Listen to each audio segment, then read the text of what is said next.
J'ai su exactement, grâce aux camarades qui ont survécu, quelle a été la conduite de mon père à ce moment-là. Un combattant parmi les autres, mais donnant l'exemple, en courage, en décision. Ces derniers messages ont été l'exemple très clair de ce que doit être maintenant notre chemin. Il a demandé plus que jamais l'unité dans l'action. Il a demandé plus que jamais l'élargissement et l'unité de la gauche, unis comme un seul homme pour continuer la lutte. La résistance, nous savons tous qu'elle va être dure, longue, difficile. Cette voie que nous n'avons pas choisie, que le peuple chilien n'a pas choisie, elle nous est imposée par les faits et tous nous l'assumerons. Nous avons totalement conscience que c'est cela notre avenir. De la même façon que nous avons vu Salvador Allende, qui voulut tellement éviter la guerre civile, être le premier à prendre les armes et tomber sous les balles de ses assassins à 2 heures de l'après-midi, en combattant jusqu'au bout. Il nous lègue l'exemple de ce que doit être notre avenir. Nous y sommes tous résolus, mais nous ne devons pas nous leurrer. Ce n'est pas une voie facile dans les circonstances présentes.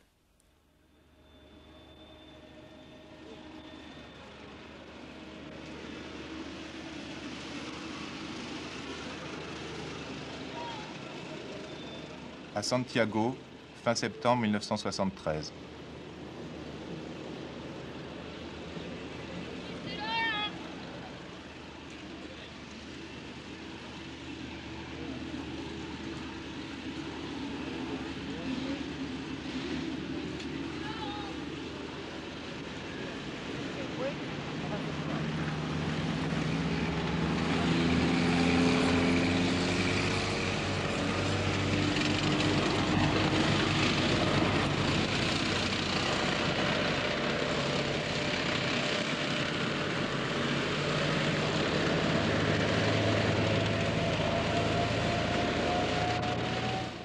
Je m'appelle Klas Kroner. Je suis économiste suédois, 35 ans. Et je suis arrivé au Chili en 68 avec un contrat des Nations Unies. J'ai été fait prisonnier vendredi dernier, le 14 septembre, en train de déjeuner dans ma maison. Sans doute par une infidence des voisins. Voilà comment ça s'est passé. On m'a amené assez brusquement, évidemment, à la station de police la plus proche, où j'étais battu, pas fortement dans mon cas. Là déjà, j'ai vu des gens battus d'une manière assez féroce. Un jeune étudiant chilien qui avait reçu un coup de balle au dos a été sauvagement battu. Les policiers ont sauté à l'endroit du dos où il avait la blessure, en se riant de lui. Par la suite, 3 heures plus tard, on nous a amenés dans un bus, un micro des carabiniers, c'est-à-dire la police paramilitaire chilien, au stade national. Nous étions amenés couchés par terre, en regardant le plafond, et sans possibilité de bouger, sous peine d'être frappé dessus par les crosses ou recevoir des coups de pied dans le dos ou dans la tête.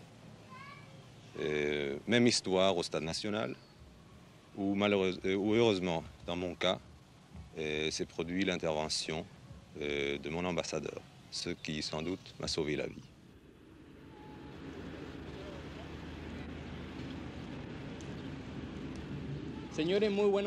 Messieurs, bien le bonjour.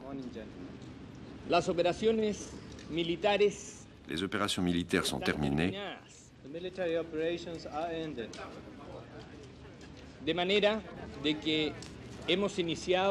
De telle sorte que nous entrons maintenant dans la phase de reconstruction nationale.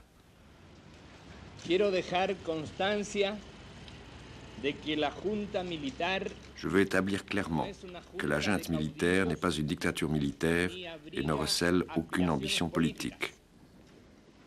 Llegar a derrocar un gobierno constitucional, En arriver à renverser un gouvernement constitutionnel fut pour nous le plus grand problème. To reach into the decision of overthrowing a constitutional government was our main problem. Pero después de 3 años de engaño, Mais après 3 ans de mensonges et de destruction, c'est le dimanche 9 septembre que les commandements militaires ont décidé de mettre fin à la situation. los mandos militares decidimos poner fin a la situación. Pretendemos normalizar el Nous voulons normaliser le pays sur les bases d'une politique saine, sans persécution idéologique. sin persecución ideológica y tratando de organizar un país. Nous voulons organiser un pays où règne l'union de tous les Chiliens sans bannière politique. Le palais présidentiel, la Moneda, est détruit. Sur certains visages, on peut lire le triomphe.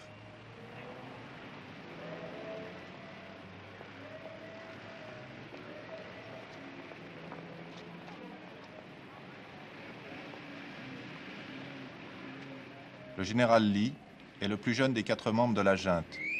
On le considère comme le plus dur.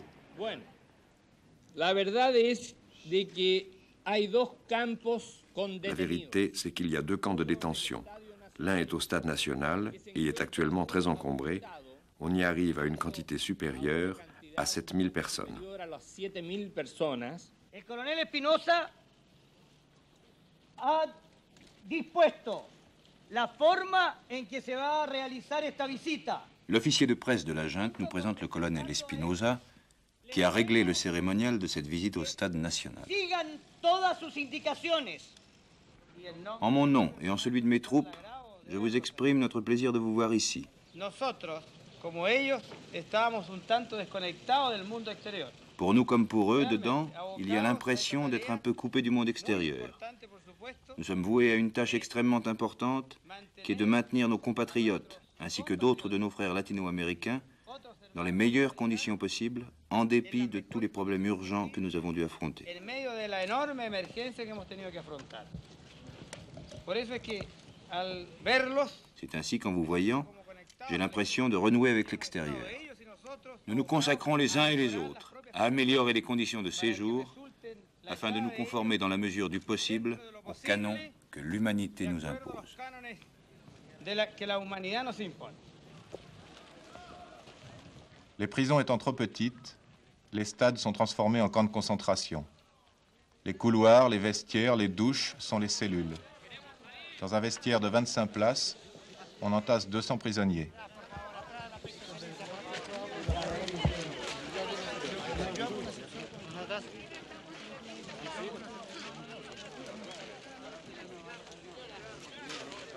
Les journalistes doivent suivre le guide.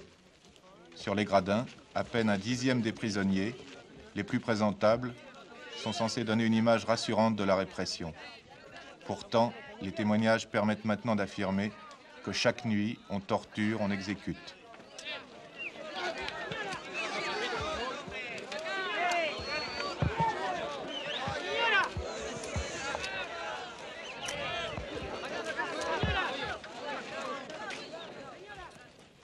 Se dijo con relación al contacto al público, solamente contacto entre ellos.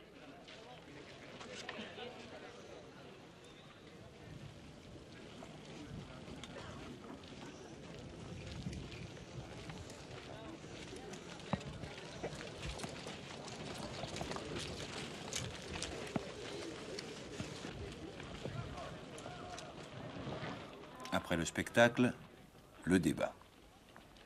Les journalistes questionnent. Ces gens sont-ils des prévenus, des condamnés? Quels tribunaux les jugent? Qui les interroge? Avec quelle méthode? Pourquoi les garde-t-on là? Le colonel Espinosa explique que, bien sûr, les faits de résistance armée datent du 11 septembre, mais qu'il a fallu plusieurs jours pour établir les faits qui permettraient aux tribunaux de travailler. demande combien on a trouvé de coupables. Ce mot de coupable trouble le colonel Espinosa. On lui suggère accusé. Le voilà soulagé. Il n'y a pas d'accusé pour une raison bien simple, dit-il. C'est qu'il a fallu agir dans des zones où certaines gens avaient participé effectivement à la résistance et d'autres pas. La torture, comme tout acte dans un régime de classe, a un caractère de classe. Ce sont évidemment les pauvres, les ouvriers, ceux qu'ici on appelle les pobladores, c'est-à-dire les habitants des bidonvilles, qui sont les plus sauvagement torturés et les plus sauvagement battus. J'ai vu des ouvriers des entreprises textiles, un cas est l'entreprise de Soumar, qui sanglaient aux yeux, qui avaient des fissures, des joues profondes comme ça, et qui avaient des marques ici, aux hanches ou au dos, très visibles, bleues ou bleuâtres de chêne. J'ai parlé avec des habitants des bidonvilles, de la Granja, qui me racontaient l'histoire suivante. Après que se soit produit l'intervention de la population du bidonville où ils habitent, ils ont été tout de suite amenés à l'école militaire, où ils ont été couchés par terre devant l'école, et les cadets qui reçoivent leur formation à sauter dessus pendant des quinzaines ou une trentaine de minutes. Les plus pauvres, on les trouve à l'extérieur du stade, attendant. Pourquoi n'allez-vous pas à la Croix-Rouge? C'est que je n'appartiens pas à la Croix-Rouge. Impensable qu'une institution comme la Croix-Rouge puisse même la concerner, elle. Allá la que tiene que hacer cola.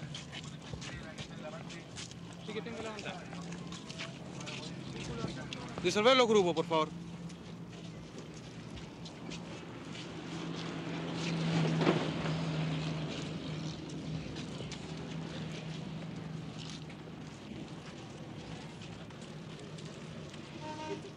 Certaines ici savent qui les frappe et pourquoi. Mais d'autres subissent cette injustice comme le nouvel exemple d'une injustice générale dont elles ne démêlent pas les causes. C'est injuste. Ils ne s'en prennent pas à ceux à qui ils devraient. Ils s'en prennent aux pauvres. Mais une phrase revient commune à toutes. Ceux qu'ils prennent, ce sont les travailleurs. Et puis les craintes, les échos de ce qui commence à se savoir. Après 7 heures, il paraît qu'on fusille. Il paraît qu'ils sont tous malades là-dedans. Il faut que quelqu'un vienne à leur secours. Ce n'est pas possible. On devient folle. On ne dort plus. Il n'y a plus rien. Il paraît qu'on les maltraite.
Un homme sort de la morgue.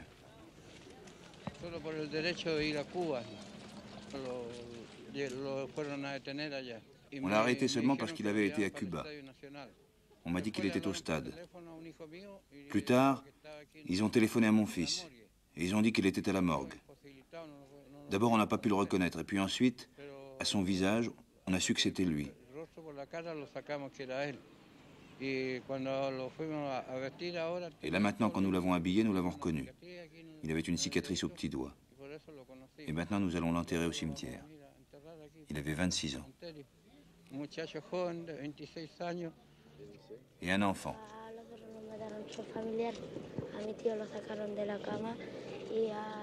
Ils en ont tué 3 dans ma famille. Mon oncle, ils sont venus le chercher dans sa chambre. Et mon frère, ils l'ont jeté dans la rivière.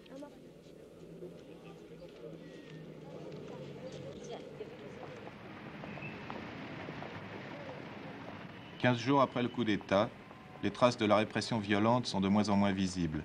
Le quadrillage de la ville, s'il est efficace, est relativement discret. Que peut-on lire sur les visages ?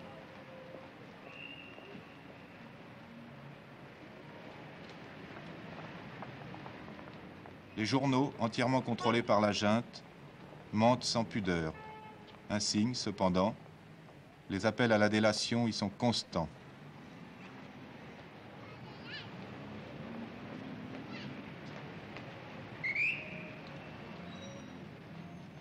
Être de l'unité populaire, être de gauche, être simplement étranger, c'est risquer l'arrestation, la torture, la mort.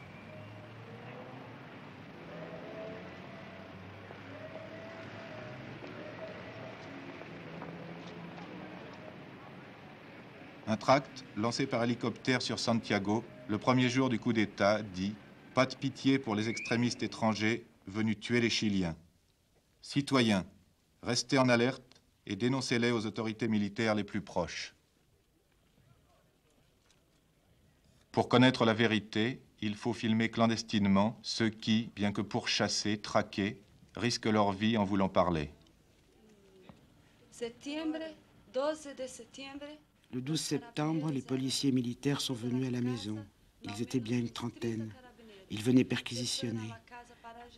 Il y avait eu une dénonciation des voisins qui disait que dans l'immeuble, il y avait des Brésiliens extrémistes. Alors ils venaient faire la perquisition. Alors ils ont emmené les hommes, ils ont commencé à les torturer. Depuis le 4e étage jusqu'en bas, nous avons vu qu'ils les battaient sur la tête, sur les jambes, qu'ils en faisaient ce qu'ils voulaient. Et nous, dans l'appartement, mortes de peur. Ensuite, ils sont remontés à 3. Il y avait un capitaine, je crois, un peu vieux, et 2 autres. Ils nous ont séparés, chacune dans une chambre. Et ils nous ont violés. Et ils nous ont fait enlever nos vêtements. Et avec leurs mitraillettes, ils nous ont forcés à faire ce qu'ils voulaient. Et mon mari et nos amis sont jusqu'à aujourd'hui. Ça fait 14 jours, depuis le 12 septembre. Ils sont prisonniers au Stade national. Et jusqu'à maintenant, nous n'avons pas pu leur parler. Nous leur avons envoyé des messages, mais il n'y a pas eu de réponse.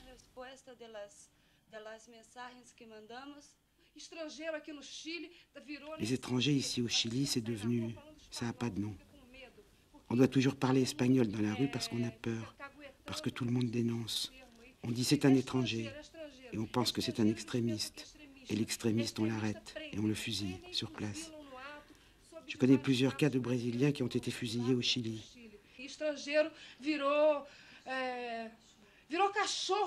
Les étrangers sont devenus des chiens malades de la lèpre. On les traite au Chili comme on traitait le lépreux au Moyen-Âge. Nous vivons dans l'absurde. J'ai peur de sortir dans la rue. Ils nous ont volé nos papiers. Si je reste à la maison, les policiers reviennent pour nous violer. Et si nous sortons dans la rue, les policiers nous arrêtent parce que nous sommes sans papiers.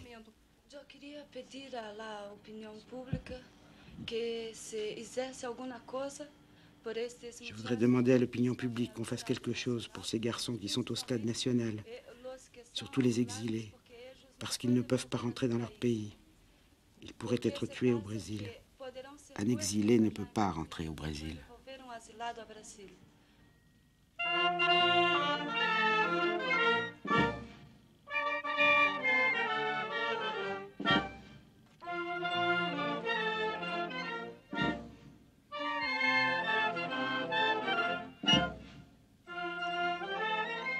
Le général Pinochet reçoit les premières lettres de créance adressées à la junte. Il accueille en fanfare l'ambassadeur du gouvernement d'extrême droite de l'Uruguay.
Après le coup d'État, les militaires et toute la droite ont libéré les stocks de vivres qu'ils avaient bloqués pour précipiter la chute du régime.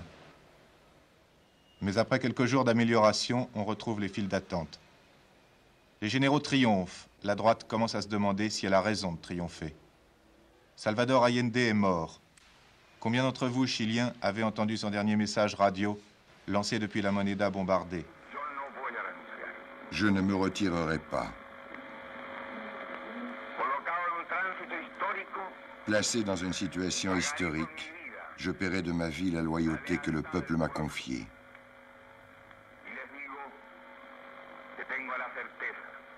Et je vous dis ma certitude que cette semence répandue dans la conscience et la dignité de milliers de Chiliens ne peut pas être définitivement enterrée.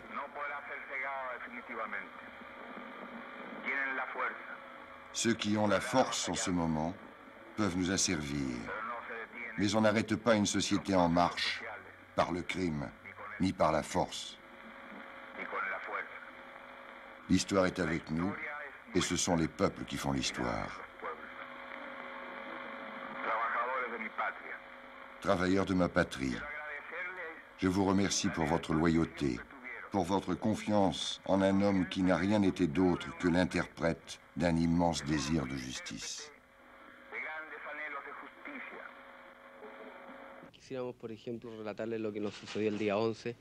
Ainsi, je vais te raconter ce qui est arrivé le 11 septembre, le jour où tout a commencé pour le coup d'État militaire.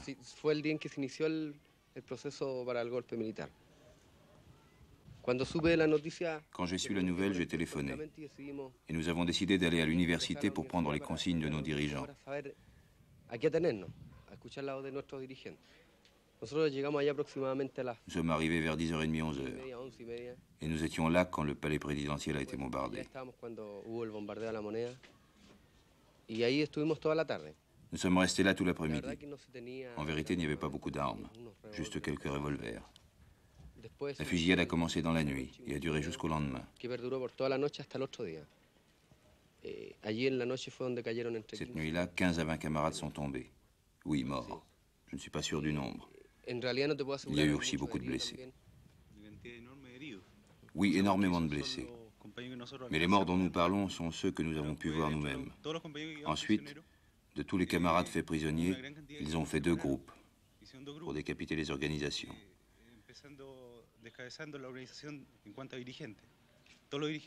Tous les dirigeants ont été mis à part. Les dirigeants d'organisations, d'écoles, etc. Ils les ont séparés des autres. Ils savaient leur nom. De ce groupe, nous ne savons plus rien. S'ils sont prisonniers, où ils sont. Même chose pour les blessés. S'il y a eu davantage de morts ou quoi, on ne sait rien. Al igual que los compañeros heridos, no sabemos si pueden haber fallecido más o qué sé yo.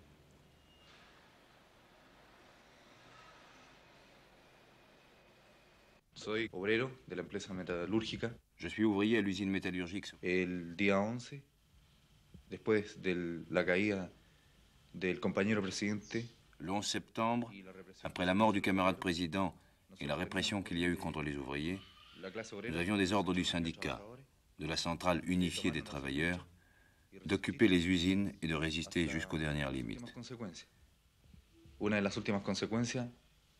Une de ces limites, c'était la destruction des machines et des installations. que se encontraran en dicho establecimiento. Luego después, pasadas las horas, le temps a passé, et puis les troupes sont arrivées pour perquisitionner, en même temps que les forces fascistes du nouveau régime attaquaient infanterie et aviation. Del nuevo régimen actual. Estas... ¿Con aviones? Sí, eran aviones. Il y avait des avions Hawker Hunters qui attaquaient avec des roquettes, et des forces terrestres, fantassins et tanks. Y infantería. Cayeron varios compañeros. Beaucoup de camarades sont tombés. Parmi ceux qui n'ont pas pu s'échapper, 90 ont été fusillés au dehors. C'est-à-dire qu'ils les ont fait sortir et les ont liquidés.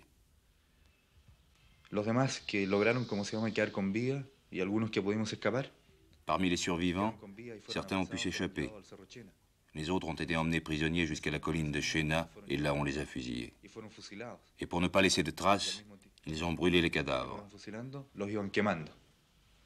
O sea que para que no dejar ningún rastro. La prueba está que se me ocurre que la clase obrera, gente de izquierda, más o menos deben de haber desaparecido. Et la preuve, c'est que de la population ouvrière du cordon Vicuña Maquena, il doit bien avoir disparu 2000 à 3000 personnes. 2 ou 3000 ouvriers disparus. Tienen que estar desaparecidos. Nos camarades savent qu'il leur faut d'abord survivre, ensuite s'organiser, mais qu'ils doivent continuer. Ils savent tout cela, et nous, de l'extérieur, nous ferons tout ce qui est possible pour aider notre cause. Nous sommes tous résolus à continuer la lutte. L'exemple nous est présent, très présent, que nous a donné le camarade Allende. C'est notre engagement à tous, et nous ne nous arrêterons que lorsque le Chili sera redevenu ce Chili souverain, libre, socialiste, qui a représenté tant de luttes, et pour le peuple, tant d'espoir. Pablo Neruda, le plus grand poète chilien, est mort d'un cancer quelques jours après le putsch militaire. Son enterrement donne lieu à la première manifestation publique de fidélité à l'unité populaire. C'est sans doute la présence des journalistes, des caméras, qui a préservé les participants d'un massacre. Même les fascistes doivent tenir compte de l'opinion mondiale. Une leçon à ne pas oublier.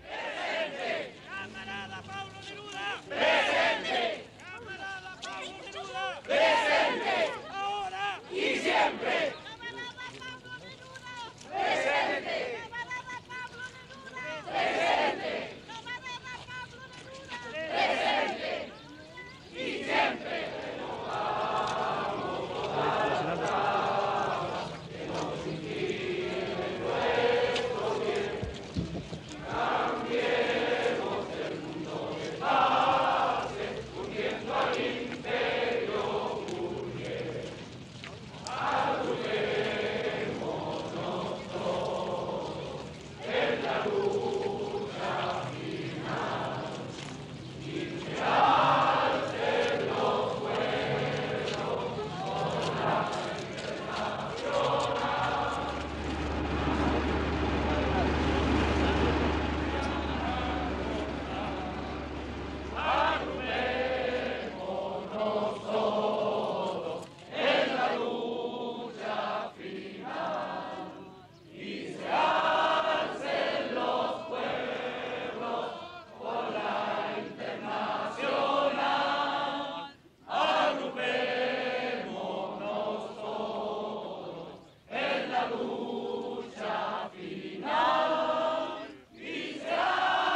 Habitantes de las tierras desoladas, aquí tenéis como un montón de espadas mi corazón dispuesto a la batalla.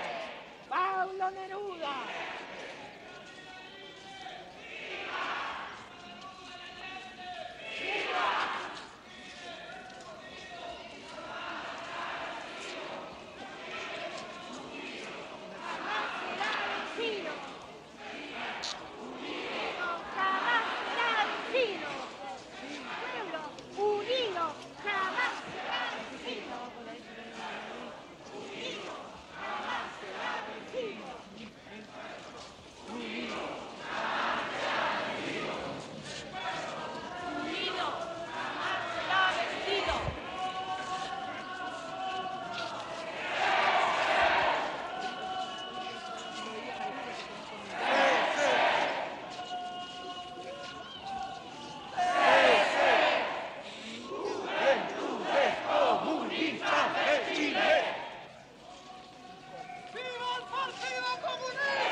Nuestro cantante nacional, Víctor Jara, notre chanteur national. Il se trouvait à l'université avec nous et ils l'ont arrêté avec nous. D'abord, ils lui ont coupé les articulations des mains. En même temps, il lui disait de chanter pour le peuple. Plus tard, il a été fusillé après avoir été longuement torturé. On l'a retrouvé quelques jours plus tard dans un faubourg de Santiago.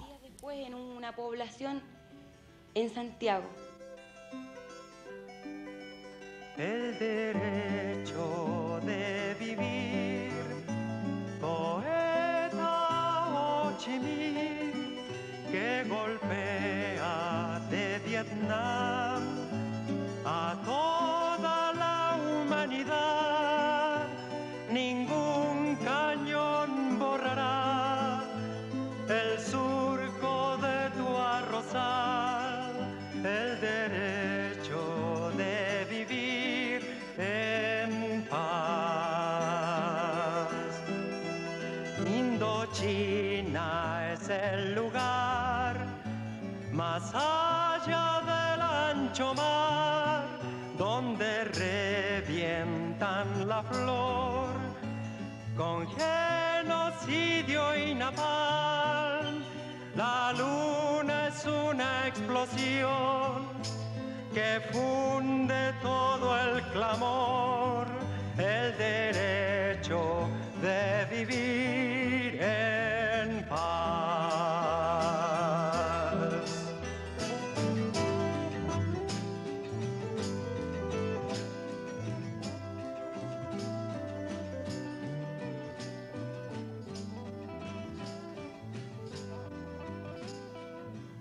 Yo quiero hablar también algo sobre lo que significó para la mujer. Je veux dire aussi ce que ça a signifié pour les femmes, les 3 ans du gouvernement populaire. 3 años en donde hubo una lucha de clases diaria. 3 ans de lutte de classe quotidienne avec la bourgeoisie. En donde la mujer especialmente.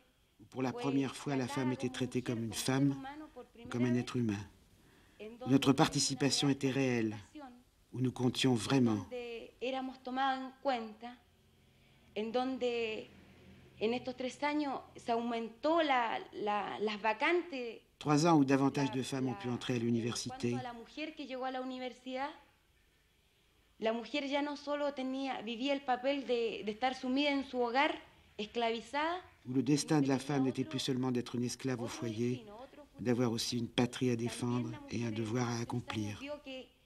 Que era una patriota más, que tenía un deber que cumplir. Celui de construire cette patrie plus juste que nous appelions de toutes nos forces. La patria más justa que nosotros anhelábamos. Y hago una denuncia más.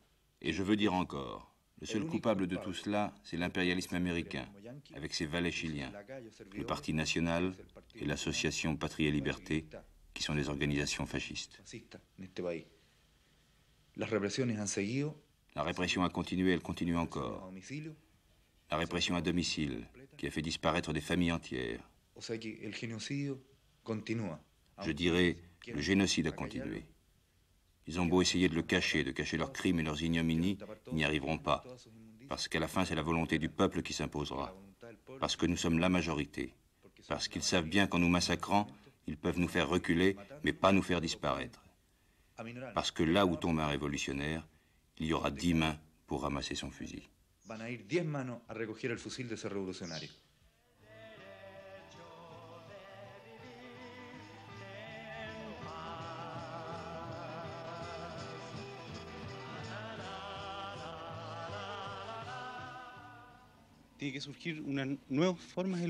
Maintenant, de nouvelles formes de lutte doivent apparaître. Pas seulement pour le Chili, à l'échelle du continent latino-américain. Parce que c'est à l'échelle du continent que se développent les gouvernements de type militaire. À part 2 ou 3 pays, tous maintenant sont gouvernés par des militaires. Cela crée de nouvelles conditions pour la lutte des ouvriers, des paysans et aussi des étudiants.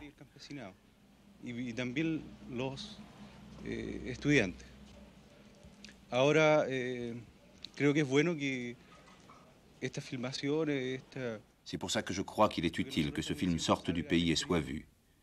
Parce qu'actuellement, c'est la vérité des militaires qu'ils font circuler dans le monde et qu'ils veulent faire croire au monde. Et aussi, je crois que nous devons faire une autocritique du processus que nous avons vécu pendant ces 3 années. Je crois que de grandes erreurs ont été commises, qui doivent servir d'exemple pour d'autres peuples. Par exemple, en France, il y a quelque chose de très comparable à notre unité populaire. Nos erreurs doivent servir, notre autocritique doit servir. Et nous pensons que si vous prenez le même chemin, vous devez éviter les erreurs que nous avons commises.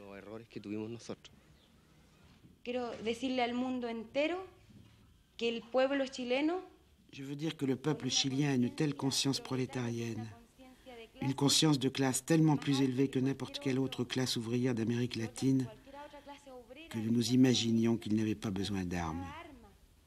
Nous pensions convaincre nos ennemis.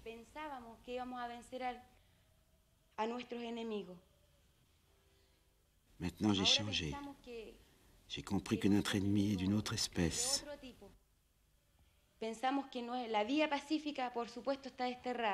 La voie pacifique est morte. Et la gauche chilienne, elle, n'est pas morte.